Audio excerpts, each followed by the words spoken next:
இதுக்கு முன்னாடி சொன்ன 20 கேள்விகளுமே உங்களோட நோட்டில் எழுதி வச்சு ப்ராக்டிஸ் பண்ணியிருப்பீங்கன்னு நம்புகிறேன். ஒவ்வொரு கொஷின்ஸுமே எழுதிக்கிட்டு வாங்க. ஏன்னா நீங்கள் அப்படியே பார்த்துட்டு இருக்கிறதால மட்டும் யூஸ் கிடையாது. அதை எழுதி வச்சிங்கன்னா தான் நீங்கள் திரும்ப திரும்ப ப்ராக்டிஸ் பண்ணுறதுக்கு உங்களுக்கு ஈஸியாக இருக்கும். சரியா? 21வது கேள்வி பாருங்கள். 264 ஹோல் பவர் 103இன் விரிவில் 1 இலக்க எண். அதாவது 264ஓட பவர் 103. அதாவது 264 103 வாட்டி பெருக்கணும். அப்படி பெருக்கினா கடைசியாக 1ஆம் இலக்கத்தில் என்ன வரும் அப்படின்னு கேட்டிருக்காங்க. நம்ம உட்காந்து ஒரு நம்பரை 103 வாட்டிலாம் பெருக்கிட்டு இருக்க முடியாது. இங்கே பார்த்தீங்கன்னா லாஸ்ட் நம்பரை மட்டும் பாருங்கள். 264ல் லாஸ்ட் நம்பர் என்ன இருக்குது? 4ன்னு இருக்குது. கரெக்டாக? 4ஓட பவர் 1. அதாவது 4னா 4 தான், முடிஞ்சிச்சு. 4ஓட பவர் 2. 4 பவரில் 2 வந்தால் என்ன ஒரு 4 ஸ்கொயர் 16. 4 பவர் 3. அதாவது 4 க்யூப் உங்களுக்கே தெரியும் 64. 4 பவர் 4. அதாவது 4 வாட்டி பெருக்கணும். நான் 16 பண்ணால் 256. அப்போ 4 வாட்டி பெருக்கணுன்னா 256ன்னு வரும். இதில் நல்லா கவனிங்க. இங்கே பவரில் 1 3 இதெல்லாம் இருக்கும்போது கடைசியாக என்னென்னு முடிஞ்சிருக்கு? 4ன்னு முடிஞ்சிருக்கு. இதுவே 2 4ன்னு இருக்கும்போது கடைசியாக என்னென்னு முடிஞ்சிருக்கு? 6ன்னு முடிஞ்சிருக்கு. அதாவது பவரில் ஒற்றைப்படை எண் வந்துச்சுன்னா எதை மட்டும் பார்த்தா போதும் அப்படின்னா இந்த 4 லாஸ்ட் நம்பர் மட்டும் பார்த்தா போதும். பவரில் ஆட் நம்பர் வந்துச்சு அப்படின்னா கடைசியாக என்னென்னு முடியுது? 4ன்னு முடியுது. எது? 4ஓட பவரில். இதுவே 4ஓட பவரில் ஈவன் நம்பர் வந்துச்சு அப்படின்னா அது என்னென்னு முடியுது? 6ன்னு முடியுது. கரெக்டாக? அப்போ இங்கே பாருங்கள், பவரில் இருக்கிறது ஒற்றைப்படை எண்ணா இரட்டைப்படை எண்ணா? 103 அப்படிங்கிறது ஒற்றைப்படை எண், ஆட் நம்பர். அப்போ ஆட் நம்பர் வந்தால் என்னென்னு முடியும்? 4ன்னு முடியும். ஸோ இதில் 1ஆம் இலக்கம் கண்டிப்பாக என்னவாக இருக்கும் அப்படின்னா 4ஆக இருக்கும். முடிஞ்சு பாருங்கள். இதே மாதிரி 4 வச்சு கேட்டாங்கன்னா இது மாதிரி போடலாம். ஒருவேளை இதே இடத்துல 5 கேட்டாங்கன்னு வச்சுக்கோங்க. இப்போ உதாரணத்துக்கு 265 பவர் 103 இதோட 1ஆம் இலக்கம் என்ன வரும்னு கேட்டாங்கன்னா 5 நீங்கள் எத்தனை வாட்டி பெருக்கினீங்கனாலும் 1ஆம் இலக்கம் என்ன தான் வரும்னா 5 தான் வரும். அப்போ ஈஸியாக நீங்கள் என்னன்னு சொல்லிடலாம்? 5ன்னு சொல்லிடலாம். சப்போஸ் 276 பவர் 103 அப்படின்னு வச்சுக்கோங்களேன். 6க்கும் அதே மாதிரி தான். என்ன முடிஞ்சாலும் பவரில் என்ன இருந்தாலும் லாஸ்ட் டிஜிட் என்ன தான் வரும்னா 6 தான் வரும். ஸோ இதெல்லாம் ஞாபகம் வச்சுக்கோங்க. 5னா லாஸ்ட் டிஜிட் கண்டிப்பாக 5 தான் வரும். 6னா லாஸ்ட் டிஜிட் கண்டிப்பாக 6 தான் வரும். ஏன்னா இங்கே எப்படி 4 வச்சு கேட்டாங்களோ இது மாதிரி வேறு நம்பரை வச்சு கேட்கறதுக்கு வாய்ப்பு இருக்குது. நான் என்ன உங்களுக்கு ஒவ்வொரு நம்பரும் அந்த லாஸ்ட் நம்பர் என்ன இருக்கோ அதை பொறுத்து 1ஆம் இலக்கம் என்ன வரும் அப்படிங்கிறத தனியாக ஒரு வீடியோவில் சொல்லித்தரேன். சரிங்களா? அடுத்ததாக 22வது கேள்வி பாருங்கள். 9548 plus 7314 equal to 8362 plus X எனில் எக்ஸின் மதிப்பு. முதல்ல இந்த பக்கத்து ரெண்டும் ப்ளஸில் இருக்கு இல்லையா? ரெண்டுத்தையும் கூட்டிக்கோங்க. 9548 7314 இது ரெண்டுத்தையும் கூட்டின உடனே என்ன கிடைக்குதுன்னு பாருங்கள். 8 4 12 4 1 5 1 6 5 3 8 9 7 16 16862. இங்கே இருக்கிற 8362 ப்ளஸில் இருக்குது. இந்த பக்கம் வந்தால் என்னவாயிடும்? மைனஸ். அப்போ இதுலேருந்து மைனஸ் 8362 இதை மைனஸ் பண்ணிடுறோம். 0 0 8ல் 3 போயிடுச்சுன்னா 5 16ல் 8 போயிடுச்சுன்னா 8. ஸோ ஆன்சர் 8500 எங்கே இருக்குது? இந்த தேர்ட் ஆப்ஷன் தான் இதற்கான விடை. ஜஸ்ட்டு கூட்டி கழிக்க போகிறீங்க, அவ்வளோதான், வேறு ஒன்றுமே கிடையாது. சரிங்களா? அடுத்ததாக 3வது கேள்வி பாருங்கள். 23 3 இலக்க மிகச்சிறிய பகா எண். 3 இலக்கத்தில் இருக்கக்கூடிய மிகச்சிறிய பகா எண் எது அப்படின்னு சொல்லி கேட்டிருக்காங்க. நம்ம 6ல் இந்த பகா எண்ணை பற்றிலாம் படிச்சிருப்போம் இல்லைங்களா? அதை வச்சு தான் 3 டிஜிட்டில் முதல்ல வரக்கூடிய பகா எண் எது அப்படின்னு சொல்லி பார்த்தீங்கன்னா 101 101. சரிங்களா? சப்போஸ் இதுவே 2 இலக்கத்தில், இப்போ 3 இலக்கம் கேட்ட மாதிரி 2 இலக்கத்தில் முதல்ல வரக்கூடிய பகா எண் எது அப்படின்னு கேட்டிருந்தாங்க அப்படின்னா 11. 2 இலக்கத்தில் கடைசியாக வரக்கூடிய பகா எண் எது அப்படின்னு கேட்டிருந்தாங்க அப்படின்னா 97. ஏன்னா இது நம்மளுடைய ஸ்கூல் புக்கில் இருக்கக்கூடிய கொஷின். சில நேரம் அவங்க ஸ்கூல் புக்கில் வந்து நேரடியாகவே கொஷின் எடுத்து கேட்டுடுறாங்க. அந்த மாதிரி நேரங்களில் இந்த கொஷின்லாம் கேட்கலாம் பாருங்கள். இதையும் நோட் பண்ணி வச்சுக்கோங்க. 3 இலக்கத்தில் மிகச்சிறிய பகா எண் 101. சப்போஸ் 2 இலக்கத்தில் மிகச்சிறிய பகா எண்ணுன்னு கேட்டாங்க அப்படின்னா 11. 2 இலக்கத்தில் மிகப்பெரிய பகா எண் அப்படின்னு கேட்டாங்கன்னா 97. இதையுமே சேர்த்து நீங்கள் நோட் பண்ணி வச்சுக்கோங்க. சரிங்களா? அடுத்ததாக 24வது கேள்வி பாருங்கள். இரட்டைப்படை பகா எண்களின் எண்ணிக்கை. ப்ரைம் நம்பர்ஸில் பார்த்தீங்கன்னா இரட்டைப்படையில் வரக்கூடிய இரட்டைப்படை அப்படின்னா ஈவன் நம்பர். இப்போ சொன்னோம் இல்லைங்களா? ஈரிலக்கம்ன்றது வேறு, இரட்டைப்படைங்கிறது வேறு. இரட்டைப்படை அப்படின்னா ஈவன் நம்பர்னு அர்த்தம். பகா எண்களில் வரக்கூடிய ஒரே ஒரு ஈவன் நம்பர் எது அப்படின்னு சொல்லி பார்த்தீங்கன்னா 2 மட்டும்தான். அவங்க எதுன்னு கேட்கல, அதனுடைய எண்ணிக்கை என்னன்னு கேட்டிருக்காங்க. 2 அப்படிங்கிற ஒரே ஒரு நம்பர் தான் அப்படிங்கிறதால ஆன்சர் 1. இந்த கேள்வி நல்லா கவனிக்கணுமா? இங்கே 2ன்ற ஆப்ஷனை கொடுக்கல, அதனால பிரச்சனை எல்லாம் கண்டுபிடிச்சிடலாம். இரட்டைப்படை பகா எண்களின் எண்ணிக்கைன்னு கேட்டாங்கன்னா 1. ஒரே ஒரு இரட்டைப்படை பகா எண் எது அப்படின்னு கேட்டாங்க அப்படின்னா 2. ஸோ எது அப்படின்னு கேட்டாங்க அப்படின்னா 2. எண்ணிக்கை என்ன அப்படின்னு கேட்டாங்கன்னா 1. இரட்டைப்படை பகா எண்கள் ஈவன் ப்ரைம் நம்பர்ஸ் அப்படின்னு சொல்லுவாங்க. சரிங்களா? அடுத்தா 25வது கேள்வி பாருங்கள். 7 பவர் எக்ஸ் ஈக்குவல் டு 2401 எனில் எக்ஸின் மதிப்பு 2401. இது என்ன பண்ண போகிறோம் அப்படின்னா, இப்போ நம்ம 8th கூட படிச்சிருப்போம் பாருங்கள், காரணிப்படுத்தல்னு சொல்லிட்டு ஃபேக்டரைசேஷன். இதை பிரிக்கலாம். எந்த வாய்ப்பாட்டில்? 7ஆம் வாய்ப்பாடு. 3 ஏன் 7ஆம் வாய்ப்பாடுனா இங்கே பேஸ் 7 தான் இருக்குது, அதனால். சரியா?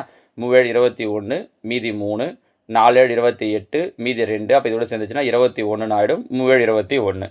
இந்த ஃபேக்டரைசேஷன் பார்த்துருப்பீங்க, நம்ம 6th பார்த்தது தான், திரும்ப இப்போ 8th பார்த்துருப்போம். சரியா? மறுபடியும் இது 7ஆம் வாய்ப்பாடில் போடுங்க. 4 28 மீதி 6, அப்போ 63, 9 63. மறுபடியும் 7ஆம் வாய்ப்பாட்டில் போட்டோம்னா 7 49. அப்போ மொத்தம் எத்தனை 7 வருது? 1 2 3 4. அப்போ இந்த பக்கம் 7 பவர் எக்ஸு. இந்த 2401 எப்படி எழுதலாம்? 7 பவர் 4. பேஸ் ஈக்குவலாக இருக்கிறதால பவர் ஈக்குவலாக இருக்கும். அப்போ எக்ஸ் ஈக்குவல் டு என்ன வந்துடும் அப்படின்னா 4. ஸோ எக்ஸோட வேல்யூ ஆப்ஷன் 1 4. அவ்வளோதான் பாருங்கள். சரிங்களாம்மா? ரொம்ப ஈஸியாக தான் கேட்பாங்க. நமக்கு என்னென்னா, அவங்க கொஷின் இதுதான் கேட்டிருக்காங்க அப்படிங்கிறத புரிஞ்சுக்கணும். அதுதான் நமக்கு தெரிஞ்ச கொஷின் தான், நம்மளால் பண்ண முடியும் அப்படிங்கிற ஐடியா இருந்துச்சுனாலே போதும். அடுத்தது 26வது கேள்வி பாருங்கள். இரு முனையிலிருந்தும் எண்ணும் பொழுது வரிசையில் நான் 7வது நபர் எனில் வரிசையில் உள்ள மொத்த நபர்களின் எண்ணிக்கை, அதாவது 2 சைடில் இருந்து எண்ணும் போதும் நான் 7ஆவதாக நிற்கிறேன். நான் இங்கே நிற்கிறேன்னு வச்சுக்கோங்களேன். இந்த பக்கம் இருந்து பார்த்தாலும் நான் 7ஆவது ஆள், இந்த பக்கம் இருந்து பார்த்தாலும் நான் 7ஆவது ஆள். கரெக்டாக? அப்போ இந்த பக்கம் இருந்து எனக்கு முன்னாடி எத்தனை பேர் நிற்பாங்க? 6 பேர். இங்கேருந்து 7ஆவது ஆள், அப்போ இங்கே எத்தனை பேர் நிற்பாங்க? 6 பேர். நடுவில் நான் ஒருத்தர் நிற்கிறேன். சரியா? அப்போ இது 6 6 6 12 1 13. அப்போ அந்த வரிசையில் இருக்கக்கூடிய மொத்த நபர்கள் எத்தனை பேர்னா 13 பேர். நம்ம புரிஞ்சு முடியுதா? ஒரு வரிசையில் நீங்கள் உங்களை வச்சுக்கோங்களேன், நீங்கள் நடுவில் நிற்கிறீங்க. உனக்கு இந்த பக்கம் 6 பேர் இருக்கா, இந்த பக்கம் 6 பேர் இருக்கா. 6 6 12, நீங்கள் ஒரு ஆள், உங்களையும் சேர்க்கணும். சரியா? இந்த பரமார்த்துக்கு ஒரு கதையில் வர மாதிரி உங்களை சேர்க்காமல் விட்டுறக்கூடாது, உங்களையும் சேர்த்து தான் சொல்லணும். அப்போ 6 6 12 1 13. அப்போ அந்த வரிசையில் இருக்கக்கூடிய மொத்த நபர்களுடைய எண்ணிக்கை ஆப்ஷன் 3 13. ஓகேவா? அடுத்ததா 27.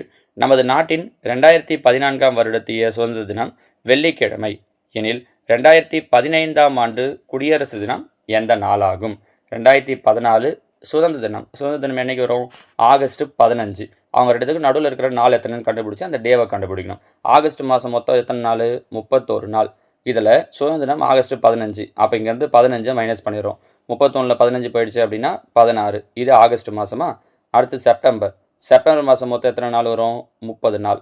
அக்டோபர் மாதம் மொத்தம் எத்தனை நாள் வரும்? 31. நவம்பர் மாதம் மொத்தம் எத்தனை நாள் வரும்? 30. டிசம்பர் மாதம் மொத்தம் எத்தனை நாள் வரும்? 31.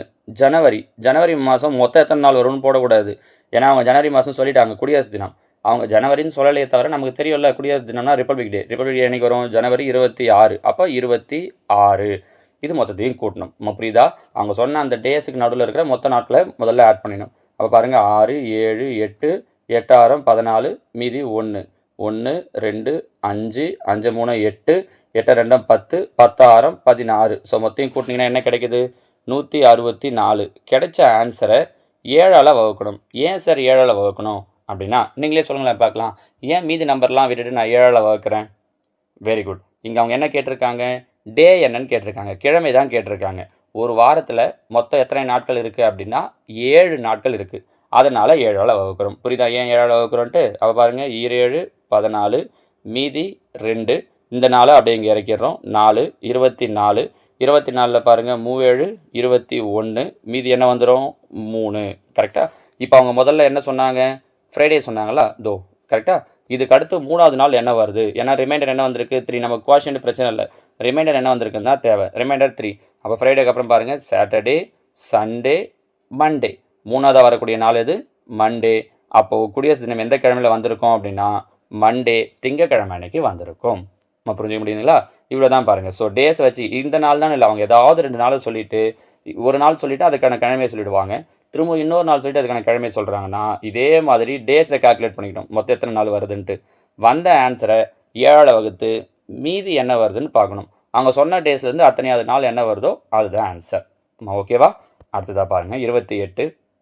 எக்கனாமி என்ற வார்த்தையில் உள்ள மற்றும் செகண்ட் என்ற வார்த்தையில் இல்லாத எழுத்துக்கள். அதாவது பாருங்கள், இது எக்கனாமி முதல்ல எழுதிக்கலாம். EOCONOMY economy. அடுத்தது என்ன சொல்லியிருக்காங்க? Second SECOND second. இந்த வார்த்தையில் இருக்கணும்னு சொல்கிறாங்க உள்ள மற்றும் இதில் இல்லாத. அப்போ பாருங்கள், இங்கே இ இருக்குது. முதல்ல காமன் அர்த்தம் அடிச்சிடலாம். ECCOONN ஓ இங்கேயும் இருக்குது, இங்கேயும் அதாவது ரெண்டு இதில் இருக்குது. அந்த மாதிரி இல்லாத எழுத்தாக இருக்கணும். இருக்கிறத அடிச்சிடுறேன். அப்போ பாருங்கள், இந்த வார்த்தையில் உள்ள இதில் எக்கனாமியில் இதெல்லாம் கேன்சல் ஆகிடுச்சு. பேலன்ஸ் என்ன இருக்குது? எம்மும் ஒய்யும் தான் இருக்குது. So answer MY. SEND எடுக்கக்கூடாதா சார்னு எடுக்கக்கூடாது. ஏன்னா அவங்க கேட்டிருக்கிறது என்ற வார்த்தையில் உள்ளன்னு கேட்டிருக்காங்க. இதில் இருக்கிற மீதி இருக்கிற வேர்டு எழுத்து எது அப்படின்னா எம்மும் ஒய்யும். So answer M,Y. நம்ம புரிஞ்சு முடியுதா? இதில் பாருங்களேன், இதில் கூட நீங்கள் அடிஷன் சப்ராக்ஷன்லாம் எதுவும் பண்ணலை. அந்த கொஷினோட மீனிங் புரியணும். காமனாக இருக்கிறத அடிச்சுட்டு மீதி எழுதிட்டிங்கன்னா முடிஞ்சிச்சு. சரிங்களா? 29. ஆங்கில எழுத்துக்களில் வவ்வல் எழுத்துக்களை நீக்கிய பின் உள்ள கான்சனன்ட் எழுத்துக்களை பட்டியலிடப்பட்டால் 10வது எழுத்து எந்த எழுத்தாகும்? வவ்வல்ஸ் வரக்கூடாது. அப்போ எழுதிட்டு வாங்க. ஏ வரக்கூடாது. BCDE வராது. FGHI வராது. JKLM. அவன் கேட்டிருக்கிறது 10வது எழுத்து தான். அப்போ பாருங்கள், 10வது எழுத்து என்ன வருது? M.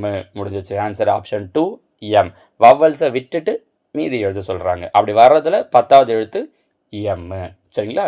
அடுத்ததான் இன்னைக்கான கடைசி கேள்வி, 30வது கேள்வி பாருங்கள். ஆங்கில எழுத்துக்கள் அனைத்தையும் ஏறுவரிசையில் பட்டியலிடும் பொழுது கடைசியிலிருந்து 4வதாக உள்ள எழுத்தின் நிலை. லாஸ்ட்லேருந்து 4வது. ஒன்றும் இல்லை, கடைசி எழுத்து எது? 26. அதுக்கு முன்னாடி 25. அதுக்கு முன்னாடி 24. அதுக்கு முன்னாடி 23. 1 2 3 4வது. அப்போ 4வது எழுத்துடைய நிலை என்ன வருதுன்னா 23. 4வது எழுத்து என்னெல்லாம் கேட்கல, லாஸ்ட்லேருந்து அது எந்த நிலையில் இருக்குன்னு கேட்குறாங்க. நீங்கள் அப்படியே கால்குலேட் பண்ணலாம், விரல விட்டே பண்ணலாம். 26 25 24 23. அப்போ லாஸ்ட்டாக இருக்கிற எழுத்து 23வது. லாஸ்ட்லேருந்து 4வதாக இருக்கிற எழுத்து 23வது எழுத்தாக இருக்கும். அவ்வளோதான். சரிங்களாம்மா? சில 31வது கேள்வி பாருங்கள். புக் என்பது பேஜ் என்பதுடன் தொடர்புடையது எனில் ஃப்ளவர் என்பது எதனுடன் தொடர்புடையது? இப்போ புக்கில் என்ன இருக்கும்? பேஜ் இருக்கும். அது மாதிரி ஃப்ளவர் பூவில் என்ன இருக்கும் அப்படின்னு பார்க்கணும். பூவில் எசன்ஸ் இருக்குமா அப்படின்னா பூவிலேருந்து எடுக்கிறது எசன்ஸ், அது வேறு. டைரெக்டாக புக்கில் பேஜ் இருக்கும் அப்படின்ற மாதிரி. ஃப்ராக்ரன்ஸ் அப்படின்னா, ஃப்ராக்ரன்ஸ்னால் வாசனை. பூவில் வாசனை இருக்குமா? ஆமாம், வாசனை இருக்கும். ஆனால் அது கண்ணுக்கு தெரியாதது. கரெக்டாக? இவங்க சொல்கிறது பார்த்தீங்கன்னா புக்கில் பேஜ் இருக்கும். புக்கோட ஒரு பார்ட்டு தான் பேஜ். அந்த மாதிரி ஃப்ளவரோட ஒரு பார்ட் என்ன அப்படின்னு சொல்லி பார்க்கணும். ஃப்ளவரோட ஒரு பார்ட்டு தான் பெட்டல் அப்படிங்கிறது. பெட்டல் அப்படின்னா என்ன அர்த்தம் அப்படின்னா இதழ்கள் அப்படிங்கிறது அர்த்தம். இதழ். ஃப்ளவரோட ஒரு பார்ட்டு தான் இதழ்.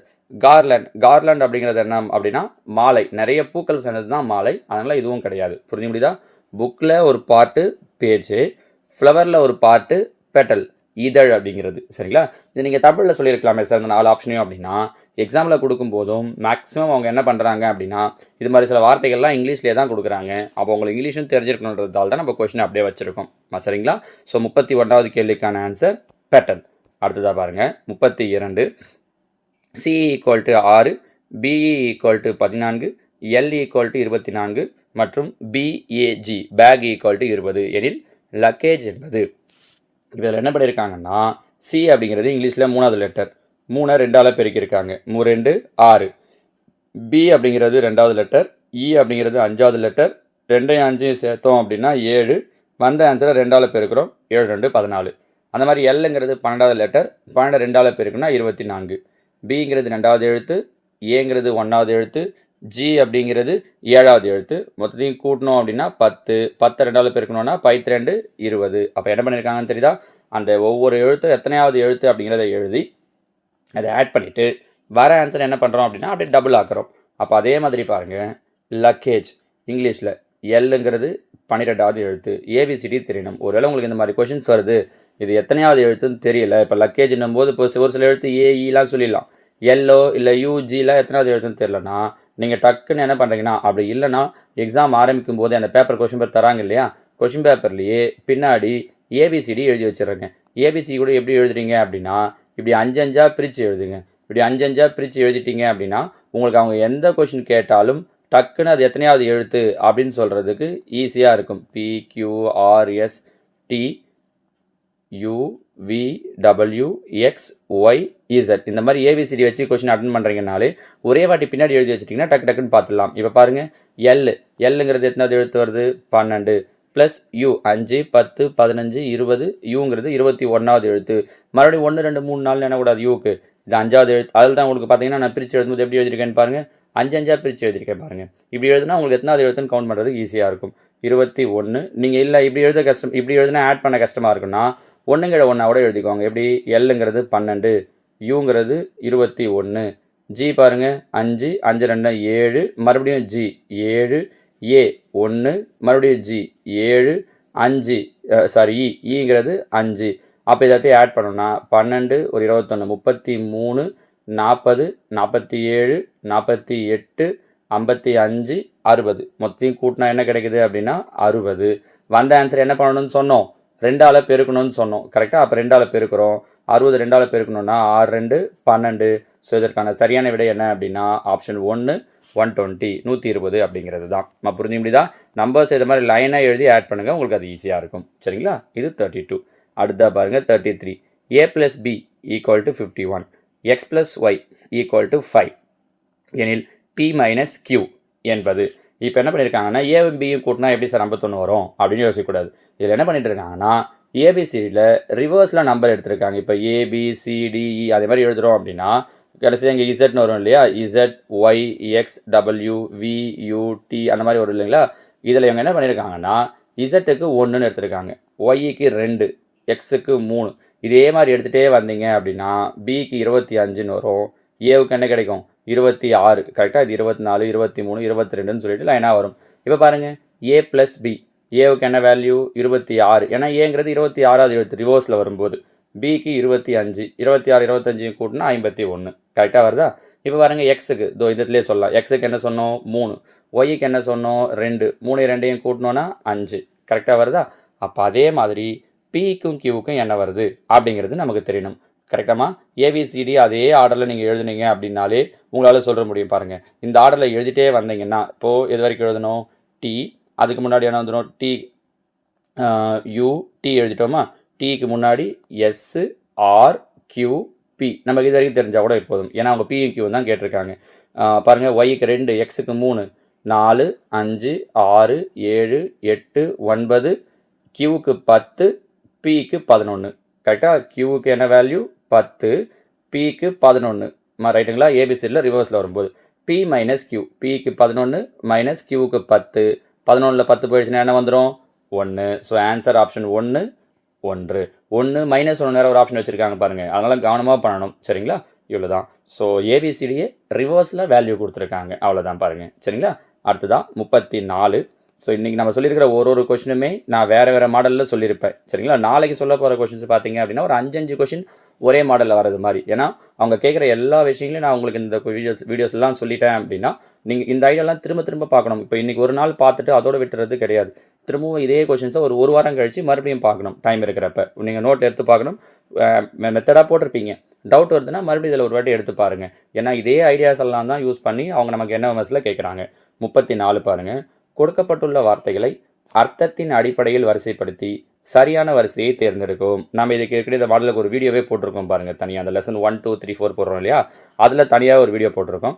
இதை ஒரு மீனிங்ஃபுல்லான சென்டென்ஸாக ஆக்கணும். இப்போ உதாரணத்துக்கு பாருங்கள், முதல்ல கவ் எடுத்துக்கிறேன். பசு இருக்குது. பசு என்ன பண்ணும் மில்க்கு பால் கொடுக்கும். அப்போ ஃபஸ்ட்டு பசு அது பால் கொடுக்கும். அடுத்தது பாலில் இருந்தால் என்ன தயாரிப்போம் தயிர் தயாரிப்போம். கேர்டு அப்படின்னா தயிர் கரெக்டாக, தயிர் தயாரிப்போம். தயிரில் இருந்து தான் என்ன தயாரிப்போம் வெண்ணெய் தயாரிப்போம். பட்டர்னா வெண்ணெய் கரெக்டானு பாருங்கள். பசு தான் பால் கொடுக்கும், பாலில் இருந்து தான் தயிர் தயாரிப்போம், தயிரில் இருந்து தான் பட்டர் வரும். ஸோ ஏசிபிடி அப்படிங்கிறது தான் இதில் கரெக்டான ஆர்டர். அப்போ பாருங்கள் எங்கே இருக்குது ஏசிபிடி, த 4th ஆப்ஷன் பாருங்கள் ஏசிபிடின்னு இருக்கா. இதுதான் இந்த கேள்விக்கு உண்டான சரியான விடை. அப்படி தான் ஒரு 4 இல்லை 5 வேர்டை சொல்லிவிட்டு இப்போ இதே மாதிரி ஒரு அது மீனிங்ஃபுல்லான சென்டென்ஸாக வரணும். இதுக்கப்புறம் இது அப்படிங்கிற மாதிரி அந்த ஆர்டராக வரது மாதிரி எழுத சொல்லுவாங்க சரிங்களாமா. இது 34th கொஷின். அடுத்து பாருங்கள் 35. கொரியோகிராஃபி என்ற வார்த்தையில் உள்ள எழுத்துக்களிலிருந்து உருவாக்க முடியாத வார்த்தையை தேர்ந்தெடுக்கும். நம்ம இந்த மாடல்லையும் கொஷின் கொடுத்துருக்கோம். இந்த மாதிரி ஒரு வேர்ட்ஸை சொல்லிவிட்டு அதிலிருந்து வேர்ட்ஸ் உருவாக்குற மாதிரி உருவாக்காத மாதிரி அதை எப்படி பண்ணுறது அப்படிங்கிறதுக்கு ஒரு லெசன் போட்டிருக்கோம். கரெக்டாக? இப்போ இதில் பாருங்கள், கிராஃப் GRAPH 5 எழுத்துமே இங்கே இருக்குது. அப்போ இதை உருவாக்க முடியும். அவங்க என்ன கேட்டிருக்காங்கன்னு பாருங்கள், உருவாக்க முடியாத வார்த்தை தான் கேட்டிருக்காங்க. நெக்ஸ்ட் ஜியாகிரஃபி GEE இருக்குது, OGRAPHY எல்லா எழுத்துமே இருக்குது. அப்போ இதுவும் வராது. கோர் C இருக்குது, O இருக்குது, R இருக்குது, E இருக்குது, இதுவும் வரும். அப்போ இது கிடையாது. ரக் RO இருக்குது, G இருக்குது, U இருக்கான்னு பாருங்கள். அவங்க சொன்ன வார்த்தையில், கொரியோகிராஃபின்ற வார்த்தையில் யூங்கிற எழுத்து கிடையாது. அப்போது இந்த வார்த்தையை தான் நம்ம உருவாக்க முடியாது. புரியுதா? மீதி எல்லாத்துலேயும் இருக்கிற எல்லா எழுத்துமே அவங்க சொன்ன வேர்டில் இருக்குது. இதில் இருக்கக்கூடிய யூங்கிற எழுத்து பாருங்கள், அவங்க சொன்ன கொரியோகிராஃபி அப்படிங்கிற வேர்டில் யூங்கிற எழுத்தே இல்லை பாருங்கள் இதில். கரெக்டாக? அப்போ அது இல்லைன்றதால இந்த வார்த்தையை நம்மளால் உருவாக்க முடியாது. So answer option 4. இப்போ இதுக்கெல்லாம் எதுவுமே சம்மெலாம் போட வேண்டியதே இல்லை பாருங்கள். ஜஸ்ட்டு பார்த்து அதுக்கான மீனிங் புரிஞ்சிச்சு அப்படின்னா டக்குன்னு சொல்லிடலாம். சரியா? அடுத்ததாக 36. கீழ் குறிப்பிட்டுள்ள எண்களை மாற்றி அமைப்பதன் மூலம் ஒரு அர்த்தமுள்ள வார்த்தையை உருவாக்கும் எண்களின் தொகுப்பினை காண்க. இதை யூஸ் பண்ணி ஒரு அர்த்தமுள்ள வார்த்தையை உருவாக்கணுமா? இது சின்ன வேர்டுங்கிறதெல்லாம் நமக்கு பார்த்த உடனே கூட சொல்ல முடியும். உங்களுக்கு ஏதாவது ஒரு வேர்டு தோணுதான்னு பாருங்கள். இதை பார்க்கும்போது உங்களுக்கு என்ன வேர்டு தோணுது? Very good. இதை வச்சு அவங்க என்ன வேர்டை க்ரியேட் பண்ணியிருக்காங்கன்னா POLICE போலீஸ் அப்படிங்கிற வேர்டை க்ரியேட் பண்ணியிருக்காங்க. பாருங்கள், Pங்கிறது 2வது எழுத்து, ஓங்கிறது 6வது எழுத்து, எல் அப்படிங்கிறது 5வது எழுத்து, ஐ அப்படிங்கிறது 1வது எழுத்து, சிங்கிறது 4வது எழுத்து, ஈங்கிறது 3வது எழுத்து. 6 எழுத்து வந்துடுச்சா? ஸோ போலீஸ் 265143 265143 எங்கே இருக்குது? இது ஃபஸ்ட் ஆப்ஷன் பாருங்கள், 265143 அப்படிங்கிறது தான் இதற்கான சரியான விடை. அப்போ போலீஸ் அப்படிங்கிற வார்த்தையை உருவாக்குறாங்க. சார் நீங்கள் பார்த்தோன்னே டக்குன்னு போலீஸ்னு சொல்லிட்டீங்க சார். எனக்கு பார்த்தோன்னே அந்த மாதிரி போலீஸ்ன்ற வேர்டு தோணலை. எனக்கு முதல்ல ஸ்பெஷல்னு தோணுச்சு, ஆனால் எஸ் பார்த்தா இல்லை. ஸோ இந்த மாதிரி வேறு ஏதோ வேர்டு பென்சில்னு தோணுச்சு, ஆனால் என் பார்த்தா இல்லை. நீங்கள் எப்படி இதை போலீஸ்னு அப்புறம் முடிவு பண்ணலாம்? இல்லை எனக்கு அந்த மாதிரி ஒரு வேர்டே தோணலைன்னா நான் எப்படி சார் ஆன்சர் ரெடி பண்ணுறது அப்படின்னா அதுக்கு ஒரு ஈஸியான வழி சொல்கிறேன் பாருங்கள். இந்த ஒரு ஆப்ஷனாக எடுத்துக்கோங்க. ஃபஸ்ட் ஆப்ஷன் என்ன கொடுத்துருக்காங்க? 265143 கொடுத்துருக்காங்களா? அப்போ இந்த 2வது எழுத்து என்ன? 6 அப்படின்னு பார்த்து ஒவ்வொன்றையும் எழுதுங்க. இது நமக்கு ஃபஸ்ட் ஆப்ஷன்லேயே வந்துச்சுன்றதால பிரச்சனை இல்லை. ஒருவேளை ஃபஸ்ட் ஆப்ஷன் வரலன்னா செகண்ட் பாருங்களேன், 651432 இருக்கா? 6th வேர்டு என்ன இருக்குது? O. 5th வேர்டு என்ன இருக்குது? L. First word I. 4th word பார்த்தீங்க அப்படி 4th லெட்டர் பார்த்தீங்கன்னா C. 3rd லெட்டர் பார்த்தீங்கன்னா 3. Second letter P. Third letter E. கரெக்டாக? 3rd letter E. Second letter பார்த்தோன்னா P. OLIC. இது வேர்டு மாதிரி உங்களுக்கு புரியுது, படிக்க முடியுது இல்லை பாருங்கள். அப்போ இது கிடையாதுன்னு முடிவுக்கு வந்துடலாம். ஸோ அவங்க கீழே சொல்லியிருக்கிற ஆப்ஷனை வச்சு நீங்கள் அதுக்குண்டான லெட்டர்ஸை எழுதி கூட அது ஒரு மீனிங்ஃபுல்லான வேர்டாக வருதா இல்லையா அப்படிங்கிறத பார்த்து முடிவு பண்ணலாம். வேர்டை இங்கே பார்த்து தான் சொல்லணும்னு கிடையாது. நீங்கள் அதை பார்த்து டக்குன்னு முடிவு பண்ண முடியலன்னா கீழே இருக்கிற 4 நம்பர்ஸுக்கு ஒவ்வொரு லெட்டராக எழுதிட்டே வந்து அது ஒரு மீனிங்ஃபுல்லான வேர்டாக வருதா அப்படின்னு முடிவு பண்ணுங்கள். அது உங்களுக்கு இன்னும் ஈஸியாக இருக்கும். சரிங்களாமா? இது 36. அடுத்தது 37 பாருங்கள். வலமிருந்து இடமாக எழுதப்பட்ட ஆங்கில எழுத்துக்களில் வலது புறத்திலிருந்து 18ஆம் இடத்தில் உள்ள எழுத்திற்கு இடப்புறமாக 6வதாக அமைந்துள்ள எழுத்து. இப்படிதான் பாருங்கள், எவ்வளோ லென்த்தாக கொடுத்துருக்காங்க பாருங்கள். வலமிருந்து இடமாக எழுதப்பட்ட ஆங்கில எழுத்துக்களில் அப்படின்னா நம்ம சாதாரணமாக என்ன பண்ணுவோம்? ABCD இப்படின்னு எழுதுவோம் இல்லையா?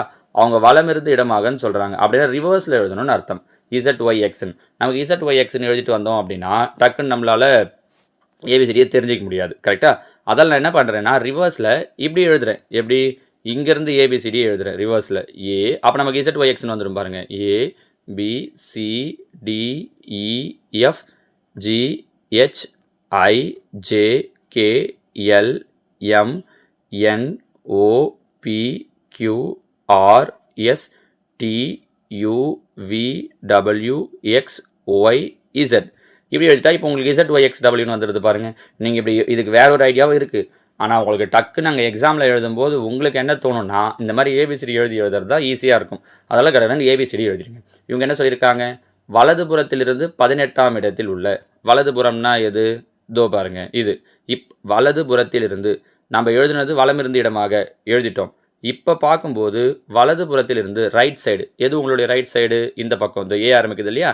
இங்கேருந்து இதில் வலதுபுறத்திலிருந்து 18ஆம் இடத்தில் உள்ள எழுத்து இருக்குது. முதல்ல 18ஆம் இடத்துல எந்த எழுத்து இருக்குன்னு பார்க்கலாம். 1 2 3 4 5 6 7 8 9 10 11, 12, 13, 14, 15, 16, 17, 18. 18வது இடத்துல எந்த எழுத்து இருக்குது? ஆர் இருக்குது. கரெக்டாக? அதிலிருந்து இடப்புறமாக, அப்போ இடப்புறம்னா உங்களோட லெஃப்ட் சைடு, திரும்ப இந்த லெஃப்ட் சைட்லேயே ஆறாவதாக, இப்போ ஆறாவதாக எந்த எழுத்து இருக்குன்னு பார்க்கணும். 1, 2, 3, 4, 5, 6. ஆறாவதாக அப்போ எந்த எழுத்து இருக்குது? எக்ஸ் இருக்குது. ஸோ இந்த கேள்விக்கு உண்டான சரியான விடை எது அப்படின்னு சொல்லி பார்த்தீங்கன்னா ஆப்ஷன் 2 எக்ஸ் அப்படிங்கிறது தான். புரியுதுங்களாம்மா? ஏபிசிடி நான் வேற ஒரு மெத்தடுன்னு சொல்கிறேன், ஆனால் இது ஒரு ஐடியா. ஏபிசிடி கொஞ்சம் பெரிய ஐடியா இது. ஏபிசிடியை எழுதி அதிலிருந்து அவங்க வலதுபுறமாகனா இந்த பக்கத்தில் இருந்து, இடதுபுறமாகனா இந்த பக்கத்தில் இருந்து, இங்கே உட்காந்துருக்கிறது இடதுபுறம்ன்றதால அப்போ இந்த பக்கம் போயிடும். புரியுதுங்களா? ஸோ ஆன்சர் ஆப்ஷன் 2 எக்ஸ் அப்படிங்கிறது தான் இதற்குண்டான சரியான விடை. இது ஒரு ஐடியா. இவ்வளோ பெருசு நம்ம ஏபிசிடிலாம் எழுதிட்டு இருக்க முடியாது சார். இது நான் வேறு எப்படி ஈஸியாக பண்ணலாம் அப்படின்னா, வலமிருந்து இடமாக அப்படின்னா அப்போ நமக்கு என்னவாயிடுது? ரிவர்ஸில் ZOX எழுதுறோன்னு அர்த்தம் ஆகிடுது. கரெக்டாக? கடைசியாக ஏன் வந்துடும். வலதுபுறத்திலிருந்து அப்போ இங்கேருந்து 18வது எழுத்து. கரெக்டாக? திரும்பவும் இதுக்கு இடதுபுறமாகனா மறுபடியும் இந்த பக்கம் தான் 6வது எழுத்து. அப்போ 18 ஒரு 6 சேர்த்தோம் அப்படின்னா 24. நம்ம இந்த பக்கம் இருந்தால் வரோம். அப்போ ஏபிசிடியில் 24வது எழுத்து எது அப்படின்னு சொல்லி பார்த்தோம்னா எக்ஸு. முடிஞ்சிச்சு பாருங்கள். இது என்ன ஈஸியாக இருக்கும், ஆனால் உங்களுக்கு கான்செப்ட் கரெக்டாக புரியணும். சரிங்களா? சப்போஸ் இந்த மாதிரி வேறு ஏதாவது கொஷின் கேட்குறாங்க, ஐடியா தெரியலனா நீங்கள் ஏபிசிடியை எழுதி ஆன்சர் பண்ணுறது தான் நல்லது. நமக்கு ஒரு மார்க் முழுசாக வாங்கணும் அப்படின்னா இந்த மாதிரி எழுதி பார்க்குறதே நல்லது. சரியா? 38வது கேள்வி பாருங்கள். கடிகாரத்தில் 6 மணி 45 நிமிடமாக இருக்கும் பொழுது மணிமுள் மற்றும் நிமிடமுள்ளிற்கு இடைப்பட்ட கோணம். ஸோ பாருங்கள், கடிகாரத்தில் அவங்க என்ன டைம் சொல்லியிருக்காங்க அப்படின்னா 6 மணி 45 நிமிஷம் அப்படின்னா இங்கே இருக்கும். இது இங்கே பாருங்கள், இந்த பெரிய முள் கரெக்டாக பார்த்தீங்கன்னா 9ல் இருக்கும். இது 6, 7, 8 அப்படின்னா சின்ன முள் 6க்கும் 7க்கும் ஒரு கொஞ்சம் வித்தியாசத்தில் இருக்கும், 6.75. கரெக்டாக? இப்போ உங்களுக்கு தெரிஞ்சிருக்க வேண்டியது என்னென்னா, ஒவ்வொரு கோணத்துக்கும் ஒவ்வொரு நம்பருக்கும் நடுவில் இருக்கக்கூடிய டிகிரி எவ்வளோ அப்படின்னு பார்த்தீங்கன்னா 30 டிகிரி. இதெல்லாம் ஞாபகம் வச்சுக்கோங்க. ஏன்னா மொத்தம் 360 டிகிரி. 12 நம்பர் இருக்குது இல்லையா? 360 12ஆல் வகுத்தோம் அப்படின்னா என்ன கிடைக்கும்? ஒரு 12 12, 32 36, 30ன்னு கிடைக்கும். ஸோ ஒவ்வொரு நம்பருக்கு நடுவில் 30 டிகிரி. அப்போ இந்த 8க்கும் 9க்கு நடுவில் 30 டிகிரி, 7க்கு 8க்கு நடுவில் 30 டிகிரி, 6க்கு 7க்கு நடுவில் 30 டிகிரி இருக்கும். ஆனால் இப்போ முள் எங்கே வந்துடுச்சு? 6க்கு நேரம் இல்லை, 6க்கு 7க்கும் நடுவில் கூட கிடையாது. 6 அப்படின்னா நடுவில் இருக்கும். இப்போ இன்னும் கால் நேரம் தான் இருக்குது. ஏன்னா அவங்க சொல்லியிருக்கிறது 6:45 மணி, 6 மணி 45.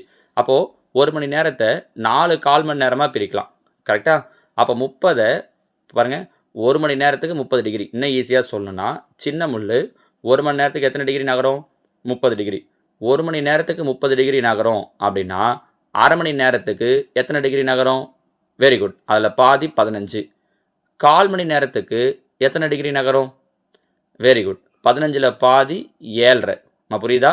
ஒரு மணி நேரத்துக்கு 30, அரை மணி நேரத்துக்கு 15, கால் மணி நேரத்துக்கு எவ்வளோ நகரும்னா 7.5. அப்போது 6:45னா 6க்கும் 7க்கும் நடுவில் இன்னும் எவ்வளோ நேரம் தான் இருக்குது? கால் மணி நேரம் தான் இருக்குது. கால் மணி நேரம்னா டிகிரி எவ்வளோ? 7.5. புரிஞ்சிக்க முடியுதா? அப்போ இங்கே பாருங்கள், ஏற்கனவே 30 ஒரு 30, 60 இது ஒரு 7.5, 60 7.5 சேர்ந்தது அப்படின்னா 67.5 அப்படிங்கிறது தான் இதற்குண்டான சரியான விடை. எங்கே இருக்குது? Option 4 67.5 degree. புரியுதா உங்களுக்கு இது? சரிங்களா? இந்த நீங்கள் ஞாபகம் வச்சுக்க வேண்டியது ஒன்று தான். இந்த முள், இந்த ஒரு நம்பருக்கும் நடுவில் இருக்கிற கேப் வந்து 30 degree.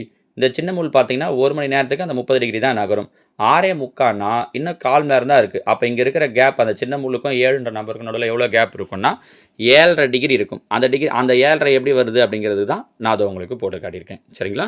So answer option 4 67.5 degree. ஓகேவா?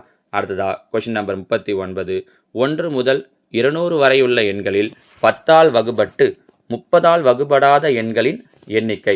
1லேருந்து 200 வரைக்கும் 10ஆல் வகுபடணும். 10ஆல் வகுபடணும்னா 10, 20, 30 போடலான்னு பார்த்தா 30ஆல் வகுபடக்கூடாதுன்னு சொல்கிறாங்க. அப்போ 30ஆம் வாய்ப்பாட்டில் வரதை விட்டணும். 10, 20, 30 வராது. கரெக்டாக? 40, 50, 60 வராது. 70, 80, 90 வராது. 100, 110, 120 வராது. 130, 140, 150 வராது. 160, 170, 180 வராது. 190, 200. அவங்க 200 வரைக்கும் சொல்லியிருக்காங்க. இப்படி எழுதிட்டா ஈஸியாக இருக்கும் பாருங்கள். 2, 4, 6, 8, 10, 12, 14. அப்போ மொத்தம் எத்தனை நம்பர் இருக்குது அப்படின்னா 14 நம்பர் இருக்குது. சரிங்களா? அந்த கொஷினோட ஐடியா புரிஞ்சு உங்களுக்கு இந்த மாதிரி எழுத தெரிஞ்சதுன்னா முடிஞ்சிச்சு. நீங்கள் டேரெக்டாக கொஷினை பார்க்கும்போது 10ஆல் வகுப்பு பண்ணணும், 30 அது இதுன்னு என்னென்னவோ சொல்லியிருக்காங்களேன்னா கொஷினை ஒரு முறைக்கு 2 முறை நல்லா தெளிவாக படித்து அதோட அர்த்தம் என்ன அப்படிங்கிறத புரிஞ்சுக்கோங்க. சரிங்களா? 40 பாருங்கள், பாக்ஸ் கொடுத்துட்டாங்க. அதுக்குள்ளாடி சில நம்பர்ஸும் லெட்டர்ஸும் கொடுத்துருக்காங்க. ஒன்றும் இல்லை, ரொம்ப சிம்பிள். இந்த ஃபஸ்ட் நம்பரையும் லாஸ்ட் நம்பரையும் பாருங்கள். 9 27 அதை எடுத்து மல்டிப்ளை பண்ணி நடுவில் கொடுத்துருக்காங்க. 7 12 84. அப்போ I13 65. புரியுதா? முதல் நம்பரையும் லாஸ்ட் நம்பரையும் மல்டிப்ளை பண்ணி நடுவில் கொடுத்துருக்காங்க. அப்போ 65. 3 ஆன்சரில் 65 இருக்குது. 1 வராதுன்னு தெரிஞ்சிச்சு. எழுத்து பாருங்கள். CDE அடுத்தடுத்து எழுத்து. இங்கே I, J விட்டுட்டு K, L விட்டுட்டு M. ஒரு எழுத்து இங்கே அப்படியே அடுத்தடுத்து எழுத்து. இங்கே ஒரு எழுத்து விட்டுருக்காங்க. அப்போ இங்கே என்ன பண்ணணும்? 2 எழுத்து விடணும். பாருங்கள், ஏவுக்கு அப்புறம் BC விட்டுட்டா என்ன வரும்? D. டிக்கு அப்புறம் EF விட்டுட்டா என்ன வரும்? G. கரெக்டாக வந்திருக்கு பாருங்கள். அப்போ நடுவில் வர வேண்டிய எழுத்து எழுது D. ஸோ ஆன்சர் 65D அப்படிங்கிறது தான். ஆப்ஷன் 1 தான் இதற்குண்டான சரியான விடை. புரிஞ்சுதுங்களாம்மா? இன்னைக்கு